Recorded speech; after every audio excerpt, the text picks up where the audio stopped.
Olá, eu sou Silvia Vinhas. E eu sou Malu Mota. Começa agora mais uma edição do Notícias em Foco especial Covid-19. Em meio à quarentena, muitas atividades tiveram que se adaptar às novas normas de segurança. É o caso do atendimento a pacientes em consultórios e clínicas de cirurgia plástica. Para orientar médicos e pacientes, a Sociedade Brasileira de Cirurgia Plástica divulgou orientações sobre medidas de prevenção ao novo coronavírus. Agendamento espaçado para evitar aglomerações e fornecimento de equipamentos de proteção individual aos pacientes estão entre os procedimentos adotados em clínicas e consultórios, como a do cirurgião plástico Lúcio Montelano. Em todas as salas está presente o álcool em gel, caso o paciente precise, mas também para a equipe médica e colaboradores. É solicitado que os pacientes venham desacompanhados, quando possível.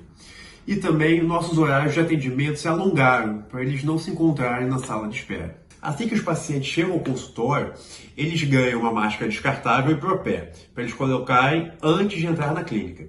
E assim que entram, é solicitado que eles lavem as mãos ou usem álcool em gel. No intervalo entre cada atendimento, nossa equipe de limpeza limpa todas as superfícies para ter a garantia que o ambiente vai estar higienizado para o próximo atendimento. O Dr. Lúcio Montelano explica que a clínica não fechou durante a quarentena, mas o atendimento ficou restrito a emergências e pós-operatórios imediatos. Durante o período de pandemia, muitos pacientes vieram devido a pequenos acidentes domésticos, cortes com faca, pequenas queimaduras. Então, esses pacientes que estavam receosos de ir a grandes emergências devido ao Covid, nos procuraram. Esse vai ser um atendimento que vai continuar, porque devido ao grande número de infectados ainda no nosso país, nosso consultório vai estar aberto para pequenos procedimentos, pequenas emergências domésticas. As cirurgias na clínica do Dr. Lúcio Montelano foram retomadas na segunda quinzena de junho, na unidade do Rio de Janeiro. Nas unidades de São Paulo e Manaus, continua somente o atendimento emergencial. Silvia, durante a quarentena, muitos consultórios e clínicas também fazem o atendimento online. Esse procedimento foi liberado pelo Conselho Federal de Medicina. Uma pesquisa feita pela Associação Brasileira de Psiquiatria, com 400 médicos de 23 estados e do Distrito Federal, mostrou que 89% dos entrevistados perceberam um agravamento de quadros psiquiátricos dos pacientes por causa da pandemia do novo coronavírus. Esse levantamento é de maio, mas retrata bem os efeitos da Covid-19 na saúde mental dos brasileiros. E para falar sobre esse tema, o Notícias em Foco recebe nesta edição uma convidada especial, a psiquiatra e psicanalista Maria Francisca Mauro, que é formada em Medicina pela Universidade Federal de Goiás e mestre pela UFRJ, a Universidade Federal do Rio de Janeiro.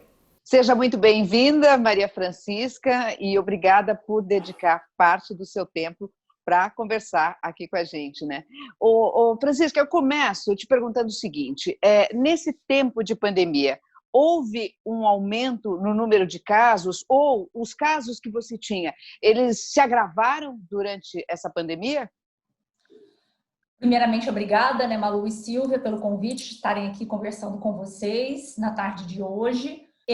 Sim, houve um aumento de alguns casos, principalmente quando nós vamos analisar alguns dados de pesquisa que a Associação Brasileira de Psiquiatria reportou. Então, é um ponto importante para que a gente possa entender que todo esse cenário de maior pressão, de insegurança, ele pode facilitar pessoas que já faziam tratamento, interromperam, não estavam dando prosseguimento ao seu tratamento, voltaram a ter sintomas, né? Assim como também quadros novos de pessoas que passaram a ter sintomas de ansiedade, quadros de depressão, mas é muito importante a gente entender, até quando a gente vê esses estudos que alguns lugares do Brasil já reportaram, pelo tempo que a gente tem, ainda são muitos estudos de sintomas. O que é a diferença de sintomas? Sintomas são sensações emocionais, como tristeza, como inquietação da ansiedade, as pessoas alteraram o seu consumo de álcool, alimentação, até o próprio sono, mas não necessariamente a gente tem que fazer um diagnóstico, né? Porque você tem que ter toda uma evolução da intensidade desses sintomas emocionais para você falar que realmente essa pessoa vai precisar de um tratamento psiquiátrico com medicamento. Então, é importante a gente entender essas diferenças aí, para que a pessoa entenda se ela está passando por algum desajuste emocional e entender que tem suporte para direcionar isso. Agora, Francisca, a Organização Mundial de Saúde, ela já constatou, isso é uma constatação já, que essa pandemia está causando uma crise na saúde mental das pessoas. Eu quero saber o seguinte, realmente existe uma influência dessa pandemia no aumento da incidência desses transtornos? Sim, Silvia. É importante a gente considerar que ainda está começando. Quando a gente fala de transtornos mentais, nós temos que ter uma intensidade de sintomas, geralmente um mês, para que a pessoa não consiga fazer suas coisas, ou tenha prejuízo nas suas atividades. Então, a OMS já reportou a questão da quarta onda, muito bem se falando, se discutindo, que seria, para além de todos esses agravos que nós estamos vendo, atravessando, com relação aos aspectos clínicos, também os desdobramentos emocionais. Por quê? Porque as pessoas vão, depois que a gente ultrapassar a crise sanitária, os impasses com relação à própria pandemia, nós também temos que as mudanças que estão sendo provocadas na vida das pessoas com relação ao seu cenário de trabalho, ao seu cenário familiar, a instabilidade econômica, e tudo isso gera um ambiente de pressão. E ambientes de pressão, eles favorecem quadros de abertura de quadros psiquiátricos. Então, por isso que é um trabalho muito intenso que nós, profissionais da área de saúde mental, psiquiatras, estamos assim nos debruçando sobre estar aqui com vocês, conversando, na mídia, todo um programa que a Associação Brasileira de Psiquiatria vem estabelecendo para levar essa informação para as pessoas identificarem que tem como elas cuidarem desses desajustes emocionais, dessa coisa. Uma coisa é a pessoa acordar um dia pior, ficar triste porque não está conseguindo encontrar alguém que ama, ou estar numa adversidade. Nesse momento que a gente está vivendo, todo mundo está com algum desconforto. Agora, é diferente da pessoa que fica 15 dias no quarto, passa a não fazer as coisas, passa a não ter vontade de fazer nada. Então, essas intensidades que é importante a gente poder ter em cena, que a pessoa precisa de ajuda, que ela pode receber esse cuidado de saúde mental. Então, a gente tem que fazer esse trabalho que vocês estão fazendo aqui hoje, é um trabalho de prevenção. E é isso que a gente está trabalhando, nós profissionais de saúde mental, para que as pessoas se alertem, previnam, cuidem de coisas que podem lhe dar um suporte para elas, para que elas não deixem a coisa andar num ritmo que elas percam completamente o compasso. Então, é bem importante a gente levar, acolher, eu acho que é o principal, para que a gente possa prevenir quadros e, se houver abertura de quadros de depressão, de ansiedade, do transtorno de estresse pós-traumático, principalmente para as pessoas que estão atendendo, profissionais da área de saúde, pessoas que estão vivenciando perda de familiares, ou seja, situações limites, em que elas possam ter ali uma marca de um trauma que pode evoluir para o quadro de transtorno de estresse pós-traumático. Então, tudo isso, trabalhar esse luto das pessoas, todos esses pontos, quando a gente trabalha, as pessoas conseguem identificar, modificar comportamentos, ou entender que pode usar um medicamento, que pode receber um suporte de grupo emocional, ou que possa procurar uma psicoterapia. Quando nós falamos de saúde física, né, próprio coronavírus, né, os impactos que a gente já visualiza no nosso dia a dia, na nossa rotina, com relação aos agravamentos que ele pode dar, a gente também tem que considerar esse aspecto também de agravamento emocional.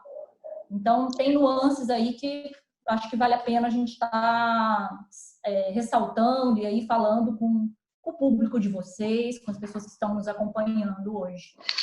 Ô, Francisca, eu quero saber o seguinte, por exemplo, né, vamos supor, eu tenho o hábito de assistir o jornal à noite, né?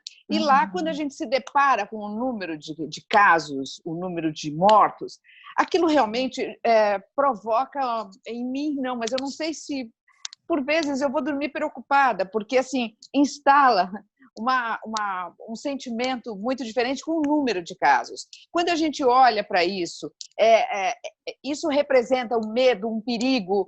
O que fazer diante disso? Porque não dá para fechar os olhos, né, Francisca, diante dos números. Às vezes a gente consegue até abstrair, mas não dá para fechar os olhos. Como é que a gente deve se comportar ou o que deve ser feito sobre a luz da psiquiatria diante desse quadro? Um ponto importante para que a gente possa levar algumas pessoas estão se distanciando da realidade, não conseguem mais nem ver telejornais, não conseguem mais assistir um telejornal por conta do impacto disso. Então, alguns pacientes eu realmente oriento que eles só procurem mídia escrita, porque eles não suportam mais ver mídia televisiva ou esse tipo de cobertura. Então, a pessoa também tem que avaliar o grau de desconforto que ele está tendo. Por exemplo, você falou que seu hábito é assistir esse telejornal à noite. Algumas pessoas já não suportam mais assistir isso à noite. Por quê? Porque ficam com insônia, não conseguem dormir, ficam preocupadas. É natural a gente ter preocupação, a gente ficar inquieto mediante uma coisa tão difícil.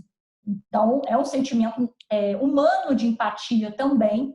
Então, tem que se ver as pessoas que estão no grupo da indiferença total, que passam a viver uma outra realidade, como se a gente não tivesse uma crise sanitária, para o outro extremo de pessoas que podem ficar muito prejudicadas. Então, eu oriento cada um a ver o que isso está causando. Às vezes, tem pessoas que precisam dar intervalos de dias para assistir. Então, acho que é muito importante você perceber o que aquilo está te causando, para você poder justamente cuidar daquilo que não seja a forma de viver numa realidade à parte. Eu quero muito agradecer à psiquiatra Maria Francisca Mauro. Muito obrigada pelas suas informações aqui no Notícias em Foco. Eu que agradeço o convite seu, Silvia, e da Malu, por estar aqui com vocês hoje. Em 14 de junho, a Organização das Nações Unidas divulgou um relatório que defende o investimento urgente em serviços de saúde mental. E esses serviços, segundo a ONU, precisam ser considerados essenciais.